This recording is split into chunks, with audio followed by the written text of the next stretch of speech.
My friend, before you listen any further, slow down, breathe.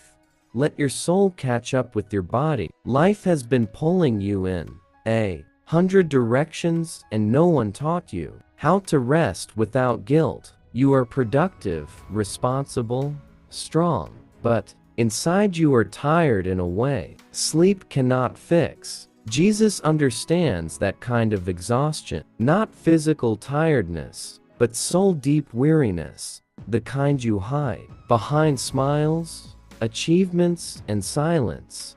Jesus never chased crowds with noise. He never forced attention. He spoke softly, because truth does not need volume. Right now, the world is loud with opinions, pressure, comparison, and fear. But Jesus is still whispering peace. He says, "Come to me not when you are perfect, not when you are strong, or when you have everything figured out. Just come." You have been carrying expectations you never asked for. You have been trying to prove your worth to people who change their standards every season. And Jesus is saying you do not need to earn what I already gave you. Grace is not a reward, it is a gift. You feel unseen, unheard, and misunderstood, but Jesus sees what no one applauded. He knows how many times you almost gave up. He knows the prayers you stopped praying because you were tired of waiting, and still, He stays patient with you. Jesus is not disappointed in you. He is gentle with you, and patience is proof of love. So if life feels heavy, confusing, overwhelming, this is not the moment to run from God. This is the moment to run to Him. Stay here, because what Jesus wants to heal next is deeper than you think. Amen. You thought faith would protect you from storms, but Jesus never promised a storm-free life. He promised His presence in the storm. You can do everything right and still face chaos. The disciples obeyed Jesus.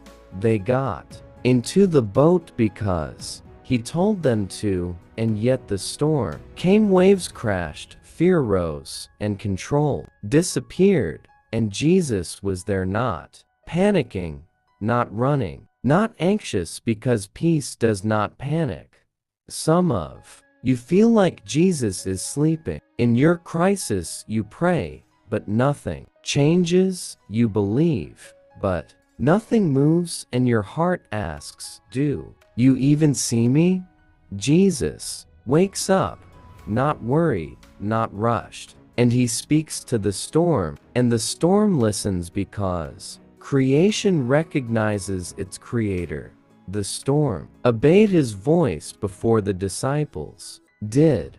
And that teaches us something powerful. Your storm listens to Jesus, even when you do not understand Him. Fear makes you think you are alone, but faith reminds you that you are never abandoned. Jesus never said storms mean absence.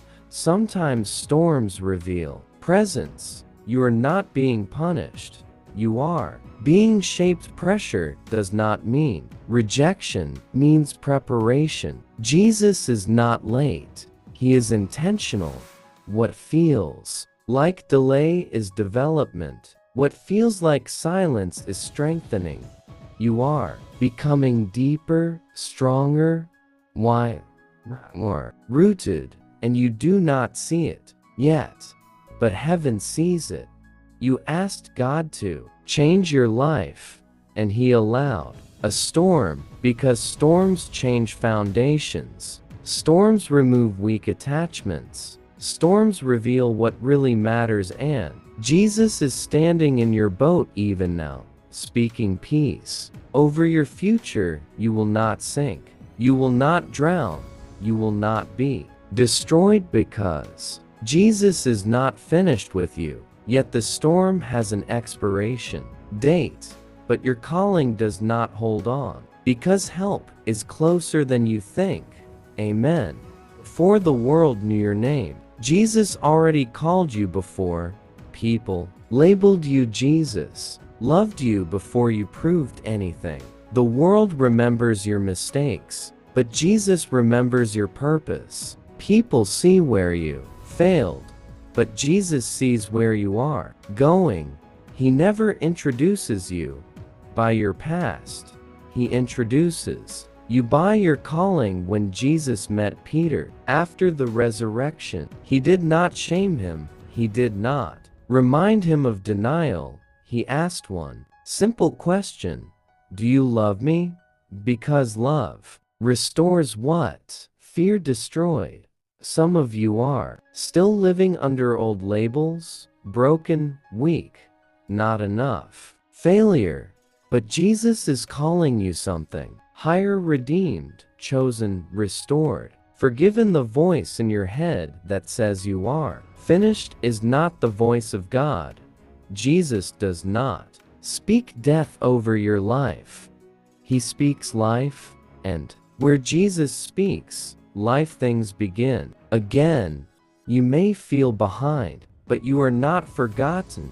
You may feel hidden, but you are being prepared. You may feel overlooked, but heaven is watching. Jesus often works in secret before he moves in public. What feels like isolation is actually transformation. What feels like waiting is actually alignment. God is not wasting your season. He is shaping your character, strengthening your faith, and deepening your roots.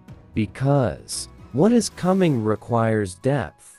You are not late. You are on time. You are not rejected. You are redirected. You are not weak. You are becoming strong in the places you once broke. Jesus is standing in front of you today, saying, "Follow me again," not as you were, but as you are, because grace meets you where you are, but never leaves you there. Go of guilt. Let go of shame. Let go of fear. The past is finished. The future is open.